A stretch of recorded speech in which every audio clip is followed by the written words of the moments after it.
আজকের রাতটা অন্যরকম। চাঁদ যেন আমার জন্যই উঠেছে।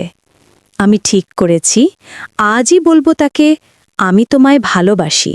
তুমি যদি একদিন আমাকে মিস করো, এই গাছটার নিচে চলে এসো।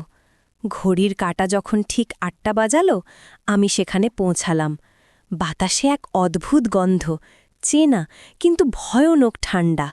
চারপাশ নিস্তব্ধ। আমি ডাক দিলাম, মায়া, তুমি এসেছ?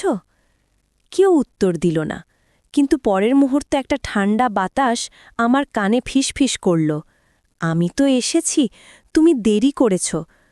আমি ঘুরে দাঁড়ালাম আর দেখলাম গাছটার নিচে ফুলের মালা ঝুলছে, তার ছবিটা রাখা। মোমবাতি নিভে যাচ্ছে ধীরে ধীরে। হঠাৎ মনে পড়ল, আজ ওর মৃত্যুর ১ বছর পূর্ণ হল। আমি হাঁটু গেড়ে বসে পড়লাম, চোখে জল। ওর কণ্ঠটা আবার শুনলাম, ভালোবাসা সময় চায় না, শুধু মনে রেখো আমি আছি, ঠিক তোমার পাশেই।